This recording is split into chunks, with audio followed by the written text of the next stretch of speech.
Alrighty, this is a disclaimer. The video I'm about to show you is how to redneck rebuild a carburetor. This is not a long-term solution.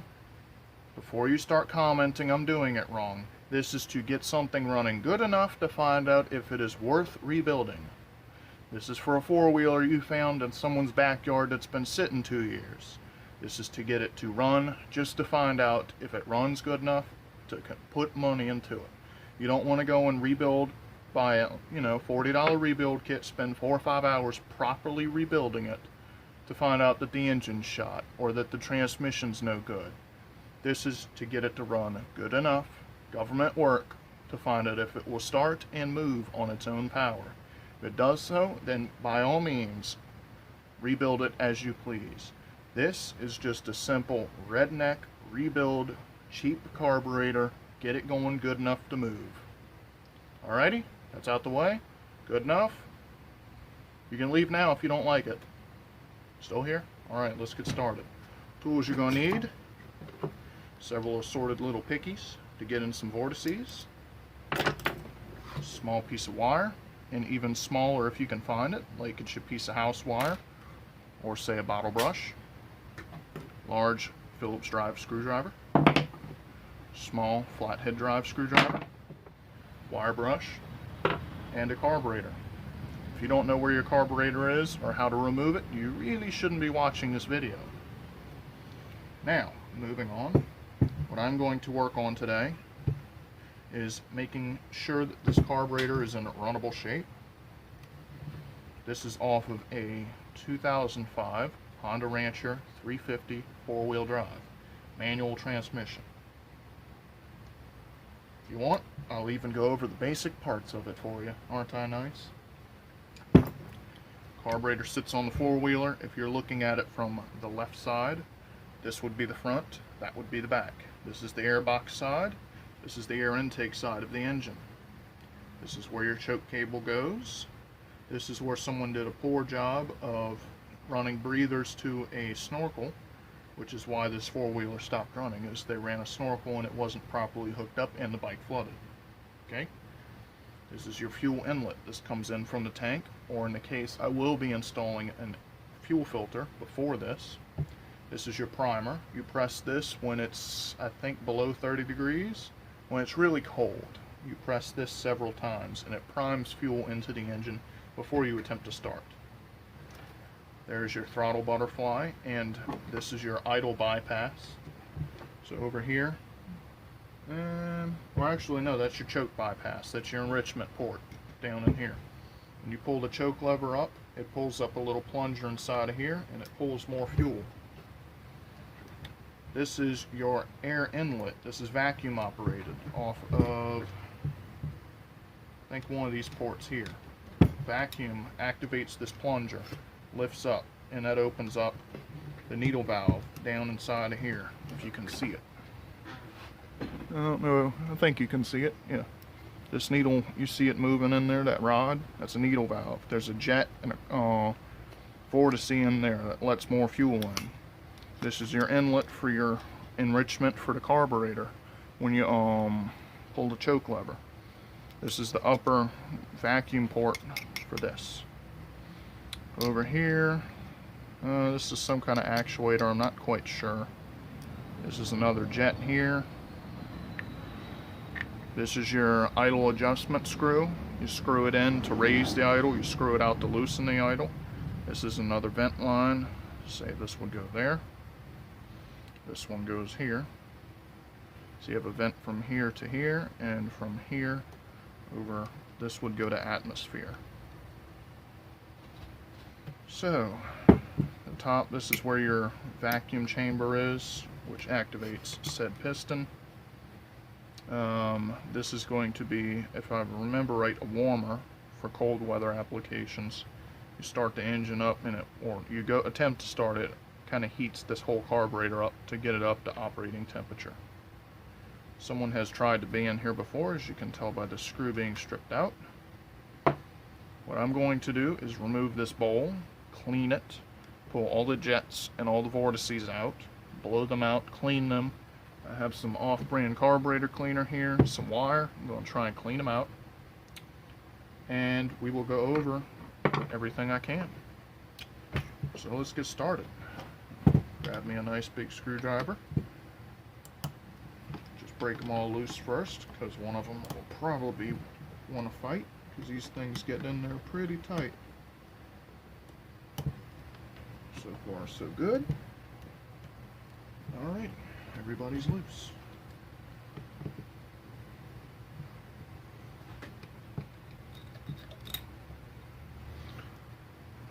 My screws over here.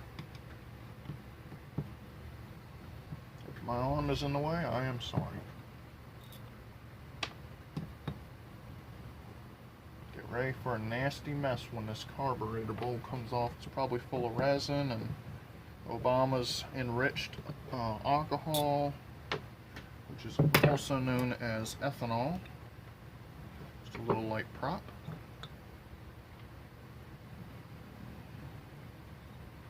Yummy. Actually, it's not too bad. It's bad enough. This is your fuel bowl. This is the control so that the fuel doesn't overflow. So say your needle valve, which is controlled by this, gets stuck. Extra fuel will just flow down this and out of this. It's also how you drain the bowl. You unscrew this and it drains the fuel out. All of this green stuff in here is from ethanol. Yes, ethanol. It sits in there, it just gets nasty. How is that good for the environment? Please tell me, because now I have to use highly corrosive chemicals to remove this from the engine. California fanatics are getting like, oh, just don't use the engine. Well, that's just too bad, because I'm going to use the engine. The best way to combat this is 1, use ethanol-free fuel, the finest fuel you can find, and 2, never leave fuel just sitting in a four-wheeler. If you're going to not use it for a while, shut the fuel off, run the engine until it dies, where there's no fuel sitting in here. Or even more, run it till it dies, and then unscrew this and let any extra fuel out. Fuel will be empty. You can also do is mix in some fuel stabilizer. That also helps. Now you just saw that. I sprayed myself in the face with that nasty stuff. You press the primer, sprays out of here, which goes up to here. So you do not want to lose this gasket, which has become hard and brittle. Put him back in his little home here for now, just so I don't lose it or misplace it. It is heavily damaged by the ethanol. See how much it's expanded. It's not good. Alright, let's go on from here. Alright, hold on a sec. Alright. You note, the more sections you can open and clean, the better chance you will have of success. So I have grabbed a small little wrench here. I'm going to try and remove this heater. Probably, no, it's going to cooperate. Look at that. Still mighty tight though. I think this is a heater. This may be a solenoid. I'm not sure.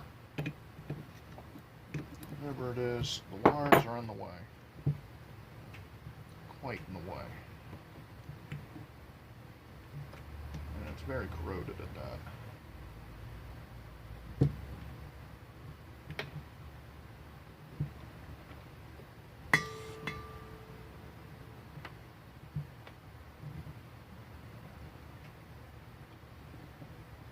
My goodness gracious.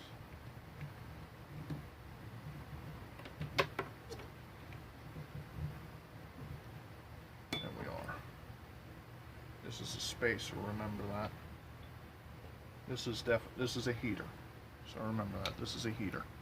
Throw that in parts bowl. Now that we have that out of the way, let's see, where did you fall off of? Were you watching? 'Cause I wasn't. Came off of there. Okay. So remember that comes off. These are your jets. This is your main throttle jet. Remember that needle I showed you on the bottom? That's inside of here. This is your idle jet. Let me get a clean paper towel. We'll start taking these apart. So I imagine they're going to be very unpleasant.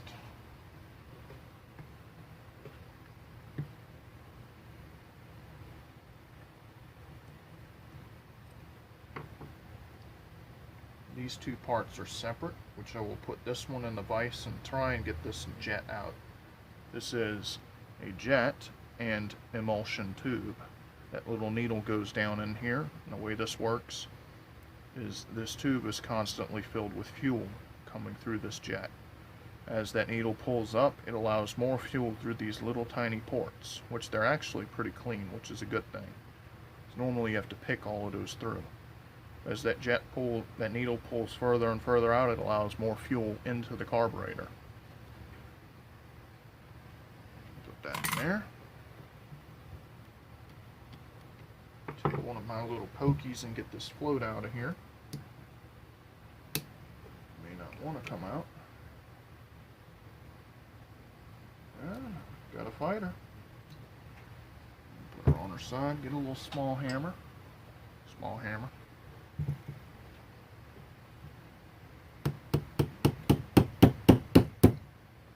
Doesn't want to come out. That's kind of unpleasant.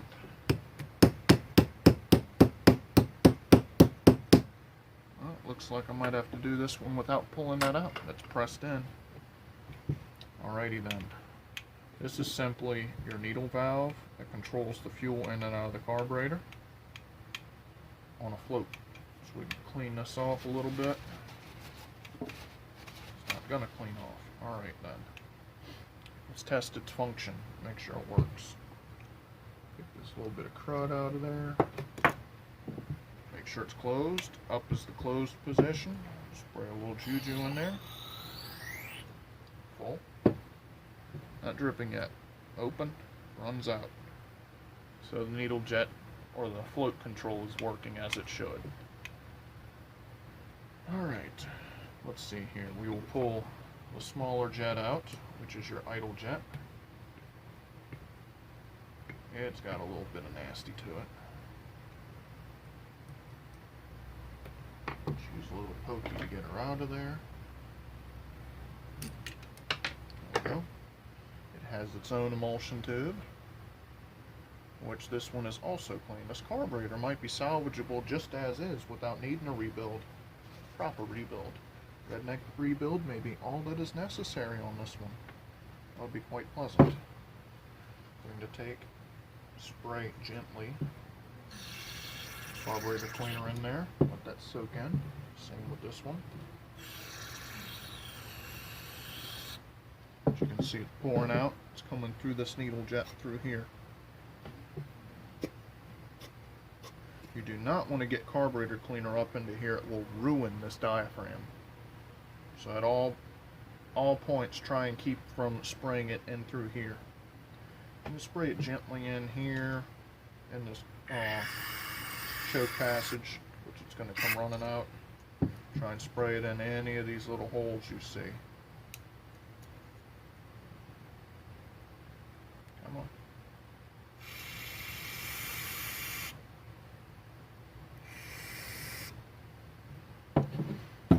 Need another carburetor. I mean another paper towel in a minute. Move to the back here. We have this back side of this passage. Spray some down there. If you can see here, this is your idle mixture screw adjustment. This little tiny thing here. You can see it. And it's controlled by this screw, which will pop off now. And the carburetor screwdriver.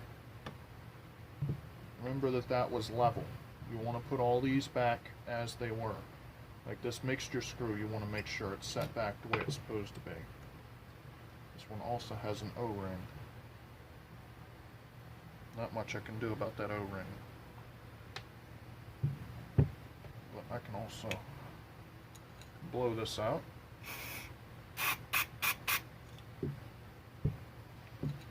Fill this up with a little bit of stuff. As you can see, it's coming through here.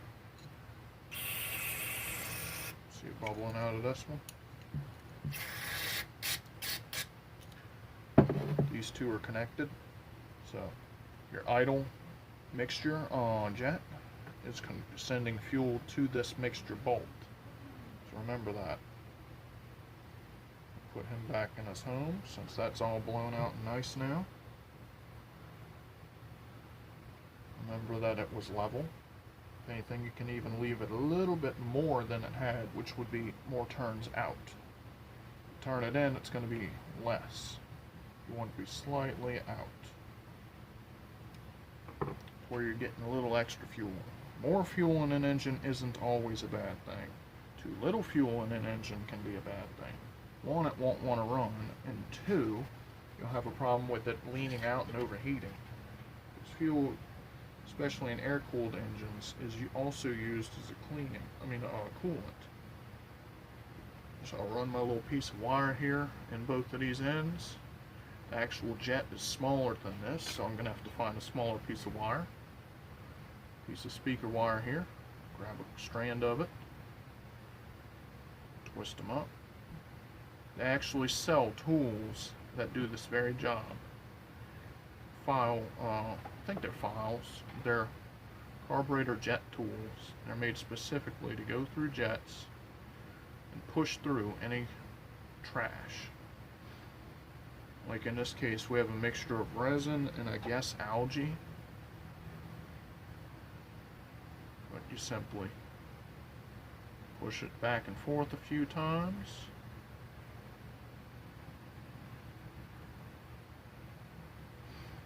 Until you can see through it. You can also take and put your carburetor cleaner up on here and gently try to blow it out. As you can see, it's blowing through there, so this idle jet is clean and ready to be reinstalled.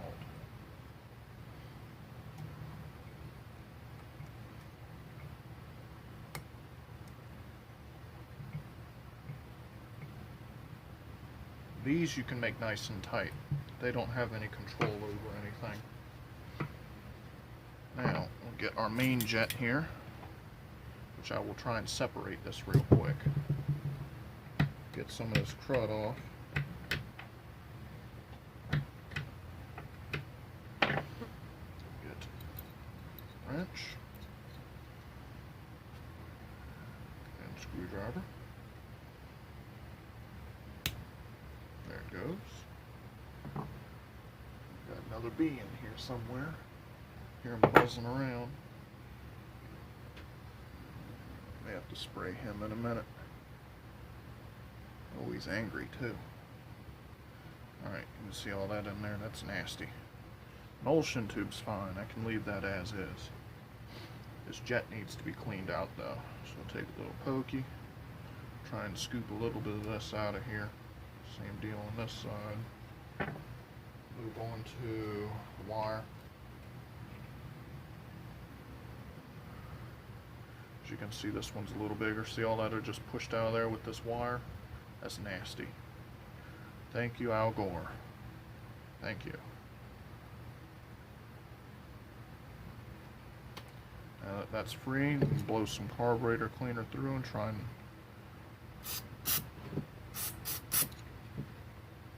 not to blow it in your mouth. It tastes horrible.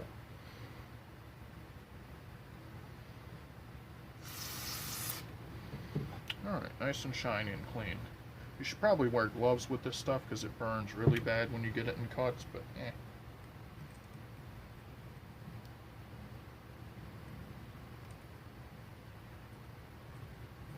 Reinstall both the emulsion tube and the jet. Snug.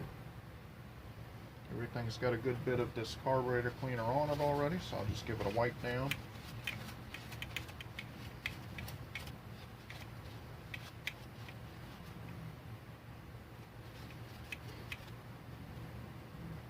This carburetor's honestly not that bad. I've had them before, they were just caked.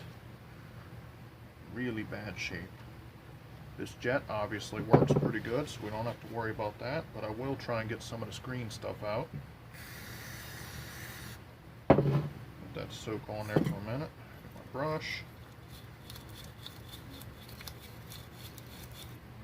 Stuff comes off decently easy.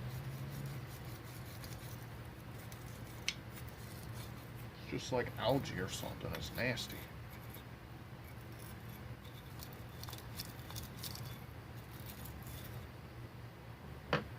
Screwdriver down on this part.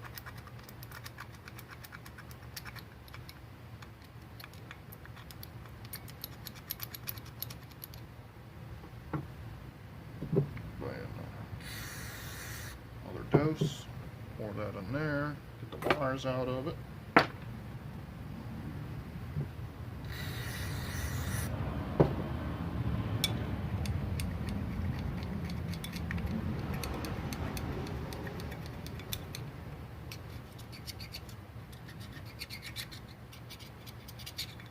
Just going to try and get everything that's loose out of here.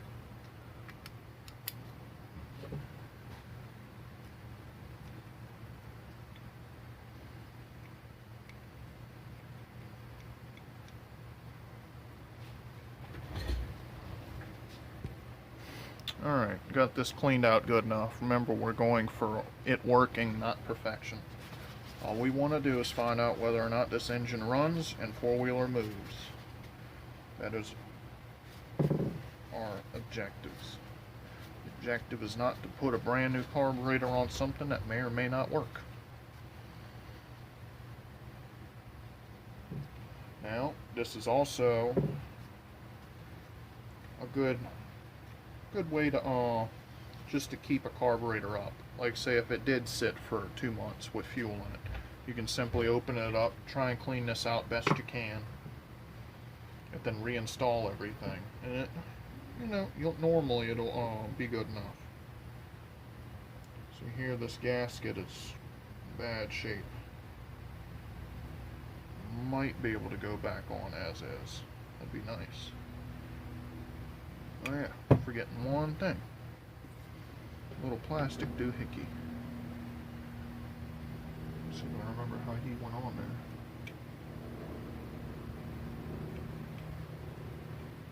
Like so.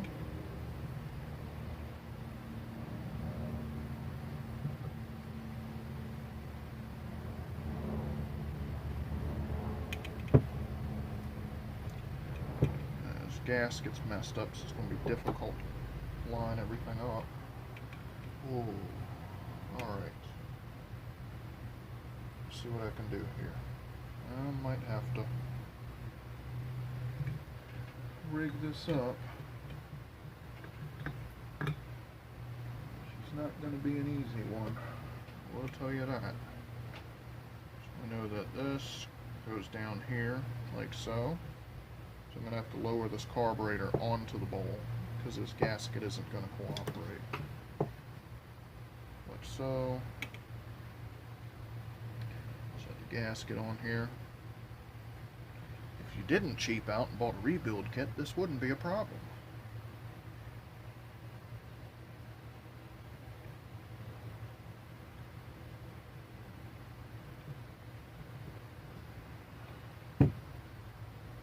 That still fell in there. What a pain. If you don't get this right, it's going to leak gas all over the place. Nobody likes that. Comes the pokies. Adjust them into place. I said adjust into place. Speaking French here.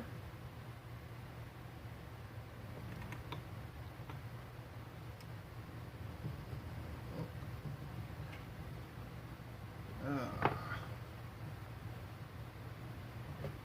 a problem side over here.